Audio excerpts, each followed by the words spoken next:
chapter number 1 set, and first topic name is properties of union and intersection for two or three sets. Okay, and the second topic name is De Morgan's law, and last में हम 12th pass paper at the end we are discussed about 12th pass paper questions. So video को end तक देखिएगा, skip नहीं कीजिएगा. बहुत ही important video है for the exams, for paper point of view से भी. हम एंड में डिस्कस करेंगे कि पेपर कितना आता है इसमें से, और जिस तरह से जो जो टॉपिक हम पढ़ते जाएंगे साथ साथ मैं आपको पेपर पॉइंट ऑफ व्यू बताती जाऊँगी, क्योंकि मेरा अपना एक्सपीरियंस है इसका. 8 ईयर्स हो गए मुझे टीचिंग फील्ड में पढ़ाते हुए, तो मैं आपको अपना एक्सपीरियंस जो भी है, नॉलेज है, जितनी भी मेरी नॉलेज है, मैं कोशिश करूँगी आपको पूरी की पूरी आप तक पहुँचा सकूँ. चलें जी, वीडियो स्टार्ट करते हैं. फर्स्ट जो प्रॉपर्टी है वो हमारे पास है कम्यूटेटिव प्रॉपर्टी ऑफ यूनियन. ठीक है, कम्यूटेटिव प्रॉपर्टी ऑफ यूनियन में हमारे पास दो सेट्स हैं जिनको हमें नाम दिया गया है ए और बी. अब यहाँ पे कम्यूटेटिव प्रॉपर्टी ऑफ यूनियन की बात की, यूनियन का साइन मैं आपको बता दूं, यूनियन का साइन जैसे हम यू लिखते हैं वैसे ही होता है. ठीक है, और इंटरसेक्शन का अगेन जो है वो इसका यू को अगर हम ऑपोजिट कर दें, ये साइन होता है आपका इंटरसेक्शन का. ठीक है, तो properties of union of commutative property of union की जब हमारे पास बात की जाएगी तो हम क्या करेंगे, A union B is equal to B union A. ये एक प्रॉपर्टी है, ये कह रहे हैं कि अगर ए यूनियन बी करेंगे तो हम ये बात प्रूफ करते हैं, या ये हम प्रॉपर्टी है यूनियन की कि अगर बी यूनियन ए भी करेंगे तब भी हमारे पास दोनों क्या होंगे, सेम होंगे. इक्वल का साइन आ गया, इक्वल का मतलब है कि दोनों बराबर है. इसी तरह से कम्यूटेटिव प्रॉपर्टी ऑफ इंटरसेक्शन में हमारे ये बात कहा जा रही है कि अगर हमारे पास दो सेट दिए जाएं और अगर हम उसका इंटरसेक्शन लें तो तब भी दोनों प्रॉपर्टीज आपस में बराबर होंगी, या ए इंटरसेक्शन बी कह लें या फिर बी इंटरसेक्शन ए कह लें. अब हमारे पास आता है एम 3 पर. 3 प्रॉपर्टी हमारी क्या कहती है कि associative property of union. Associative property हमारे पास क्या कहलाती है, for any 3 sets A B and C. ठीक है, तो जब हमारे पास 3 सेट की बात की जाएगी तो हम ए बी सी ले लेंगे. अब यहाँ पे मैंने क्या करना है, ए यूनियन, यूनियन की प्रॉपर्टी है तो ए यूनियन और ये स्क्वायर ब्रैकेट लिया बी यूनियन सी. अब ये क्या कह रहा है कि अगर हम ए यूनियन बी भी लेंगे और फिर मैंने अलग से यही प्रॉपर्टी है, इसको हम कह रहे हैं कि अगर हम इस तरह से लिखेंगे तो ये दोनों आपस में क्या होंगी, बराबर होंगी. ए को हमने पहले अलग लिख दिया था, यूनियन का B square B union C लिया था. तो अगर हम ले ए यूनियन बी करेंगे इसको, और इक्वल जैसे मैंने ए यूनियन बी लिया और यहाँ पे यूनियन, तो यहाँ पे अगेन यूनियन आ गया और फिर यहाँ साथ में आ गया सी. प्रॉपर्टी 4 पे आते हैं, एसोसिएटिव प्रॉपर्टी ऑफ इंटरसेक्शन में अगेन वही बात होगी जैसे हमने यूनियन लिया था. अब यूनियन की जगह सिर्फ क्या आ जाएगा, इंटरसेक्शन, इंटरसेक्शन आ जाएगा बस. इसमें और कोई डिफिकल्ट वाली बात नहीं है, यूनियन की जगह इंटरसेक्शन का साइन आ जाएगा. फिफ्थ प्रॉपर्टी में आते हैं. फिफ्थ प्रॉपर्टी में क्या कहते हैं, distributive property of union over intersection. ठीक है, तो यूनियन आया, फिर ओवर, ओवर का मतलब है ये स्क्वायर ब्रैकेट में बंद है, और फिर इंटरसेक्शन. अब इसकी प्रॉपर्टी में हम क्या बात करते हैं, ए को मैं पहले ले लूँगी ए यूनियन बी के साथ, जैसे मैंने ये लिया ए यूनियन बी और इंटरसेक्शन का साइन था, इंटरसेक्शन का साइन आ गया, और इसी तरह से ए यूनियन सी. तो ए यूनियन और सी इस तरह से हम लेंगे, ए यूनियन सी आ गया. इसी तरह से ये यूनियन इंटरसेक्शन की property over, union over intersection की प्रॉपर्टी थी, और यहाँ पे जो सिक्स जो प्रॉपर्टी है नेक्स्ट बिल्कुल सेम ऐसे एज इट इज ऐसे ही है. सिक्स प्रॉपर्टी थी, जिस सिक्स प्रॉपर्टी में अब हमारे पास distributive property of intersection over union आ गया. यहाँ पे हमारे पास क्या डिफरेंस था कि इंटरसेक्शन था बीच में, अब यहाँ पे क्या आ जाएगा, यूनियन आ जाएगा. बस बस ये प्रॉपर्टी इसमें चेंज है, यहाँ पे सिर्फ साइन चेंजेस, यहाँ पे यूनियन है, यहाँ पे इंटरसेक्शन आ गया, यहाँ पे इंटरसेक्शन था, यहाँ पे यूनियन आ गया. तो ये सिर्फ घुमाया हुआ थोड़ा सा, और कोई ऐसी इसमें कोई डिफिकल्ट वाली चीज़ नहीं है. तो ये पढ़ाना इसलिए ज़रूरी है क्योंकि ये हमारे कोर्स में था, और मैं अपने स्टूडेंट्स को का जो हम लोग अपना सिलेबस लेकर चल रहे हैं, तो इसमें मैंने ये बाकायदा से प्रॉपर्टीज़ लिखी हैं. ये प्रॉपर्टीज़ मैं आपको बताती हूँ कहाँ पे इंपॉर्टेंट होगी. ये प्रॉपर्टीज़ आपकी एम कैट जब आप ई कैट वगैरह एग्ज़ाम्स देंगे, क्योंकि मैं रिसेंटली भी अभी पढ़ रही थी तो उसमें भी ये प्रॉपर्टीज़ बाकायदा थी. तो उसमें ये पूछा गया था कि कौन सी प्रॉपर्टी के चॉइस करेंगे, कौन सी property distributive property union over intersection कौन सी है, सेलेक्ट करनी थी उसमें से. तो अगर आप लोगों ने सही से कॉन्सेप्ट लिए होंगे, सही से पढ़ा होगा, तो वहाँ पे ये आपके काम आएगी. अदरवाइज का कोई ख़ास ऐसा कोई काम नहीं है सवालों में, सिर्फ एमसीक्यूज़ की हद तक आएगा, ठीक है। तो एमसीक्यूज़ इसमें से आएंगे एक या दो बस, ज़्यादा नहीं। अच्छा, नेक्स्ट में अब हम आते हैं सवालों पर। डी मॉर्गन लॉ का सवाल अब करते हैं हम। चलें, now De Morgan law start करने से पहले हमें उसकी बेसिक डेफिनेशन और बेसिक से फार्मूलाज को पहले देखना है। तो डिमॉर्गन्स लॉ क्या होता है? Let you is the universal set and A be any subsets of you. तो ए बी कोई भी सबसेट्स हो सकते हैं, ठीक है। तो ये है हमारे पास जनरल फार्मूला। यू जो है यूनिवर्सल सेट है। यूनिवर्सल सेट ऐसा सेट होता है जिसमें हमारे पास ए बी के तमाम एलिमेंट्स मौजूद होते हैं, और ए बी खुद इटसेल्फ क्या होता है? यूनिवर्सल सेट का सब सेट होता है, ठीक है। तो वो मैं आपको बताऊंगी किस तरह से। हम सवाल जब करेंगे तो आपको मैं साथ साथ बताती भी जाऊंगी। यहाँ पे देखिए, यहाँ पे दो फार्मूलाज हैं। डिमॉर्गन्स लॉ के दो फार्मूलाज होते हैं। पहला होता है हमारे पास स्क्वायर ब्रैकेट क्लोज है ए यूनियन बी, और ये हमारे पास कॉम्प्लीमेंट इज इक्वल टू ए का कॉम्प्लीमेंट और इंटरसेक्शन बी का कॉम्प्लीमेंट, ठीक है। तो यहाँ पे आपने ये ध्यान रखना है कि जब आपके पास फार्मूले में यूनियन आ जाए तो उसको हम किस तरह से ओपन करेंगे, जब हम इसको इसके बराबर कैसे लेके आएंगे। आपने जैसे कि क्लोज है, आपने बस ये फार्मूले को किस तरह से याद करना। इजी वे ये है कि अगर बंद है तो आपने क्या करना है? अलग अलग कॉम्प्लीमेंट लगा देना है, और साइन अगर यूनियन का है तो आपने इंटरसेक्शन लगा देना, सिंपल। अब दूसरे फार्मूले में अगर यहाँ पर इंटरसेक्शन है साइन, तो आपने यहाँ पे यूनियन लगा देना है। और क्लोज है, क्योंकि ये क्लोज है तो इज इक्वल टू करके आपने अलग अलग कॉम्प्लीमेंट लगा देना है। बस ये आपने निशानी रखनी है। ये आपके पास दो फार्मूलाज हैं इसके प्रूव करने के लिए। अगर तो पेपर में डिमोर्गन लॉ सिंपल लिखा हुआ आता तो आपको इसमें से कोई सा भी अप्लाई कर लें, आपकी मर्जी है। कोई सा भी एक फार्मूला याद कर लें। वैसे तो याद करने का तरीका मैंने आपको इजीली तरीके से बता दिया। अब क्या करना है? लेफ्ट हैंड साइड आपने लेनी है। लेफ्ट हैंड साइड को अगर मैं यूँ इस तरह से लिखती हूँ तो इसका मतलब होता है कि यूनिवर्सल सेट में से माइनस करना है हमें ए यूनियन बी को, ठीक है। इसी तरह से इसका भी मतलब ये होता है कि पूरे यूनिवर्सल सेट में से माइनस करना है ए इंटरसेक्शन बी को। तो ये आपका फार्मूला आता है जब आप कॉम्प्लीमेंट, ये आप लोगों ने क्लास 7th में पढ़ा होगा या 6th में, तो नहीं है मेरे ख्याल से ये कोर्स। अगर हो सकता है कि ऑक्सफोर्ड वगैरह बुक में मैंने जब पढ़ाया था, काउंटडाउन की बुक में तो नहीं था, लेकिन जहाँ तक मुझे याद आ रहा है कि ये 7 और 7th में है, ठीक है। कॉम्प्लीमेंट, एक कॉम्प्लीमेंट या डिफरेंस वगैरह, तो इससे सिंपल हम ये कहते हैं कि डिफरेंस भी मालूम करना। तो एक कॉम्प्लीमेंट ए से हम पढ़ते हैं एक कॉम्प्लीमेंट।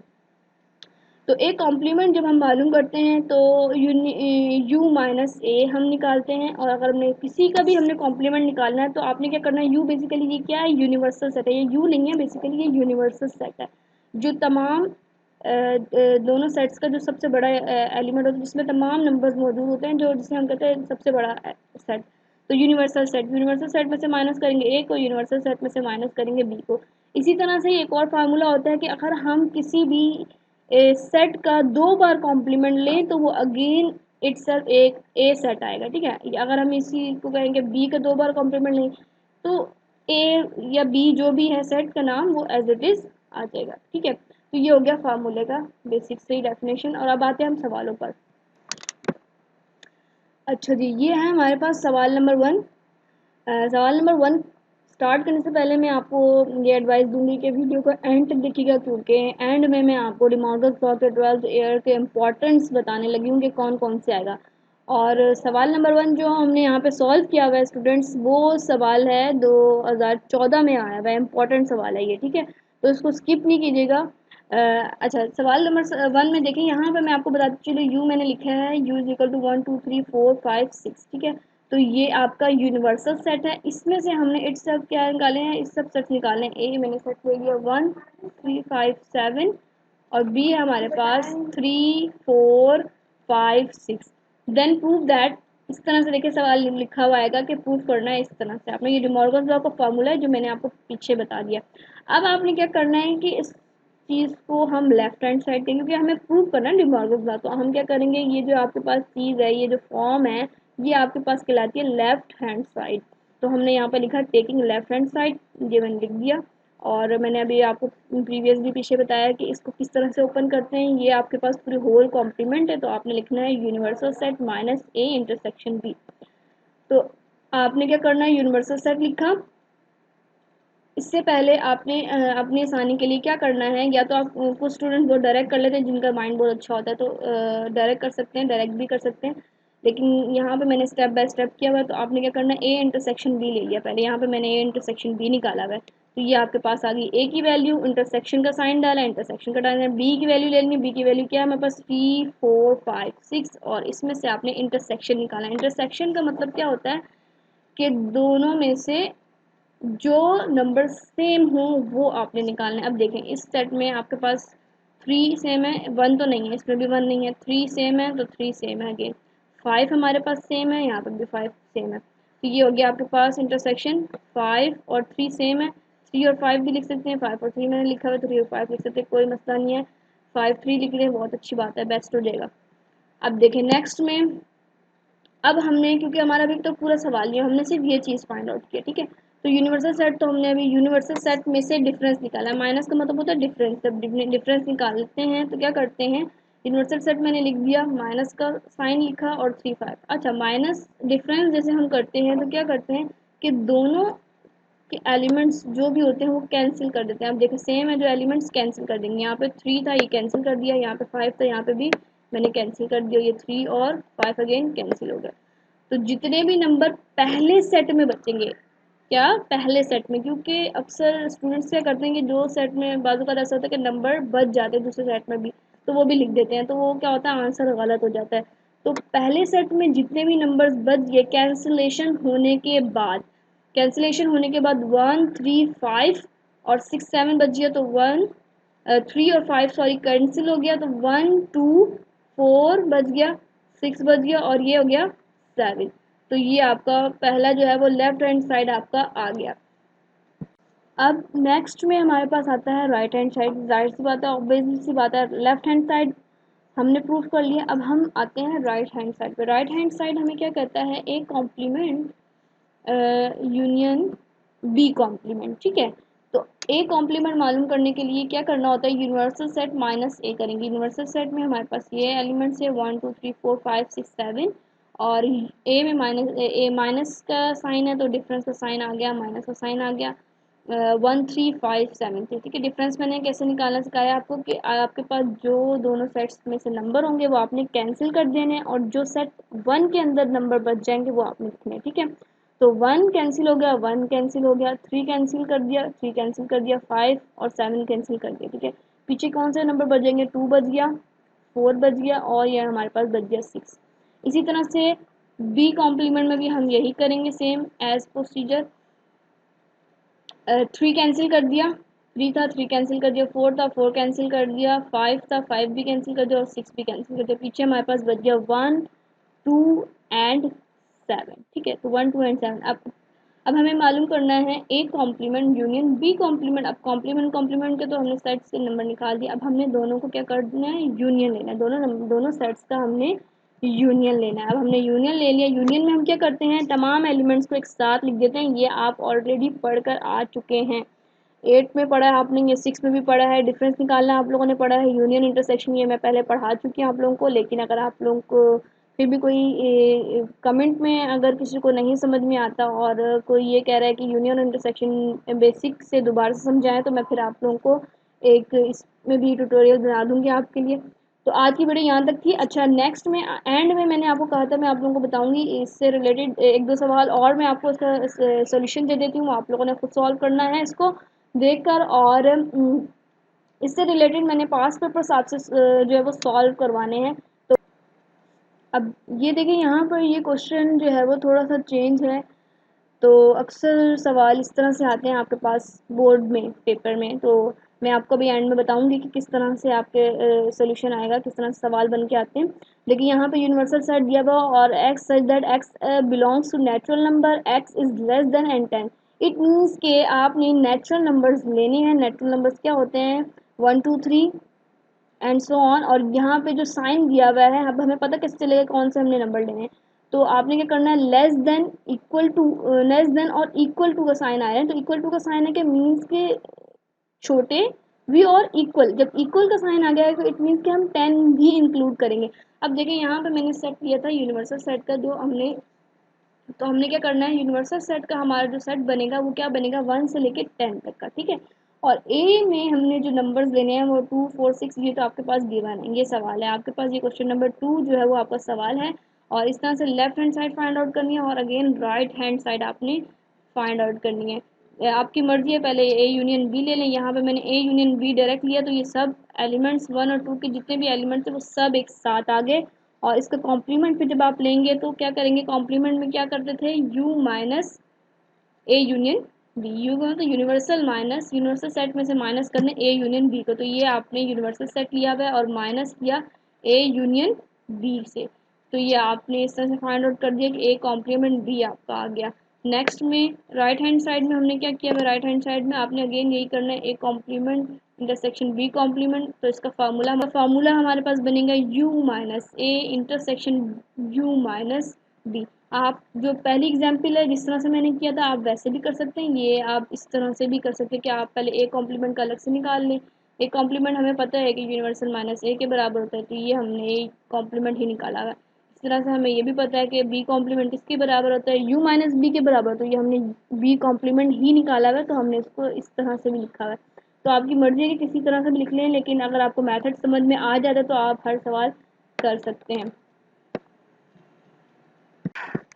अब ये क्वेश्चन नंबर 2 है हमारे पास, ठीक है। और इसमें मैंने ये आपके पास सोल्यूशन आपको मैंने दे दिया इसका, ठीक है। तो यूनिवर्सल सेट जो है वो हमारे पास 1 से लेके 20 तक की नंबर्स हैं, ए सेट है और यहाँ पे बी सेट है, सेम एज इट इज़। आपने डिमॉर्गन्स लॉ इसमें प्रूफ करना है, ये कंडीशन भी आपके पास गिवन है, ठीक है। तो ये लेफ्ट हैंड साइड में यहाँ पे आपको शो कर देती हूँ, आपने क्या करना है, इसको देख कर सॉल्व करें एक बार, उसके बाद फिर ज़ुबानी इसकी प्रैक्टिस करें। पहले तो आप जो जो सवाल समझाए हैं उसको बहुत अच्छे तरीके से देख लें। और यहाँ पे जो वो मैंने लेफ्ट हैंड साइड भी प्रूफ किया हुआ है एज इट इज़, और इसी तरह से अगेन राइट हैंड साइड भी प्रूफ किया हुआ है। तो ये आप लोगों ने खुद से सवाल को देखकर प्रैक्टिस करनी है। बहुत ही आसान सवाल है और बहुत ही इम्पोर्टेंट सवाल है, ये आता है आपका 12th ईयर में, ये सवाल आपका आया हुआ है। तो आपको जो है ना ये सवाल लाजमी सॉल्व करना है। तो एक ये सवाल हो गया, एक और मैं आपको सवाल जो है उसको सोल्यूशन दे देती हूँ, फिर आपने वो भी सॉल्व करना है इसी तरह से। अब वीडियो के एंड में मैंने आपको बताना था कि पास्ट 12 पास पेपर्स, तो डिमॉर्गन्स लॉ से रिलेटेड जितने भी 12 पास पेपर्स थे वो मैंने सब निकाल दिए आप लोगों के लिए। तो आप लोगों ने क्या करना है, 1 बाय 1 5 सवाल हैं टोटल जो 12 ईयर में से आए हुए हैं और वो डिमॉर्गन्स लॉ के हैं, ठीक है। तो चैप्टर नंबर 1 में से मैं आपको बताती चलूँ कि कम से कम 15 मार्क्स का पेपर ज़रूर बनता है, लाजमी बनता है। फिर वो एमसीक्यूज भी इसमें आते हैं, फिर या तो ए बी पार्ट करके सवाल आता है, एक डिमॉर्गन्स लॉ आ जाता है, फिर सिमेट्रिक डिफरेंस है और भी बहुत सारे टॉपिक्स इंपॉर्टेंट हैं जो चैप्टर नंबर 1 में से आते हैं। और ये मैं बात कर रही हूँ सिन टेक्स्ट बुक की, ठीक है। तो सिन टेक्स्ट बुक में आपने डिमॉर्गन्स लॉ का जो पहला सवाल है वो 12 ईयर का, वो ये है कि if U is equal to 1 2 3 12 तक के एलिमेंट्स आ रहे हैं और ये आपने इसमें डिमॉर्गन्स लॉ प्रूफ करना है। अब सेकंड सवाल क्वेश्चन नंबर 2 है, वो नेचुरल नंबर से रिलेटेड है और लेस देन इक्वल टू की कंडीशन बताइए। इट मीन्स कि 1 से लेके आपने 12 तक के तमाम एलिमेंट्स लेने हैं यूनिवर्सल सेट में, और ए और बी का सेट आपको दिया हुआ है यहाँ पर, इस तरह से प्रूव करना है। डिमॉर्गन्स लॉ लिखा हुआ है और ये आया 2007 में और ये 2018 में सवाल आया है। क्वेश्चन नंबर 1 2018 में आया, क्वेश्चन नंबर 2 2007 में आया, क्वेश्चन नंबर 3 जो है वो हमारा आया नेचुरल नंबर अगेन आ गया यहाँ पे 1 से लेके लेस देन और इक्वल टू की कंडीशन मैंने अगेन वो बताई कि 20 भी इंक्लूड होगा, 1 से लेके 20 तक के आपने एलिमेंट्स लेने हैं। ज़्यादातर इस तरह से सवाल आते हैं, ये आपकी कंडीशन जो है वो थोड़ी सी घुमा के दी जाती है ताकि बच्चे थोड़े से कंफ्यूज हो रहे हैं। और ये वाला सवाल मैं आपको करवा चुकी हूँ, ये वाला 5वां सवाल मैंने आपको करवा दिया और इसमें से 2 सवाल मैंने आपको कवर कर दिए हैं। क्वेश्चन नंबर 4 जो है वो if U is equal to, ये भी बहुत आसान सा सवाल है, 1 2 3 4 लिया हुआ है, यूनिवर्सल सेट लिया हुआ है और ए जो मेरे पास 2 4 6 8, यहाँ पे भी ये जो आया हुआ जो सवाल आया हुआ 2012 में और 2009 में आया हुआ ये वाला सवाल। तो ये जो है वो आपने क्या करना है, आप इन सवालों का अच्छी से इन सवालों की अच्छी से प्रैक्टिस करनी है। अगेन 2000 जो 15 का सवाल मैंने आप लोगों को करवाया सबसे पहले, अभी ये मैंने स्टार्ट किया है, तो ये आया हुआ है 2014 में। तो इस तरह से ये आप देख लेंगे किस तरह से इंपॉर्टेंट सवाल है ये। तो आप लोगों ने इन सवालों की बहुत अच्छे से प्रैक्टिस करनी है और मेरे चैनल को सब्सक्राइब कर लीजिए ताकि आप लोगों को हर बेसिक नॉलेज, हर जो टॉपिक से इम्पोर्टेंट पॉइंट ऑफ व्यू से पेपर जो भी होगा, जितनी भी मेरी नॉलेज है, मैं आप लोगों के साथ अपना एक्सपीरियंस शेयर करूँगी, अपनी नॉलेज शेयर करूँगी इंशाल्लाह। आज का जो टॉपिक था वो यहाँ तक कवर हो गया। इंशाल्लाह नेक्स्ट टॉपिक पे फिर हम चैप्टर 1 से जो इम्पोर्टेंट टॉपिक्स हैं वो साथ साथ लेके आएंगे, और जो 12 ईयर है जिस तरह से मैंने आज आप लोगों से शेयर किया, इस तरह से नेक्स्ट वीडियो में भी फिर मैं आप लोगों के साथ शेयर करूँगी और सारे सवाल शेयर करूँगी, ताकि आप लोग अभी इन लॉकडाउन में आप अपनी तैयारी अच्छे से कर लें। अल्लाह हाफिज़।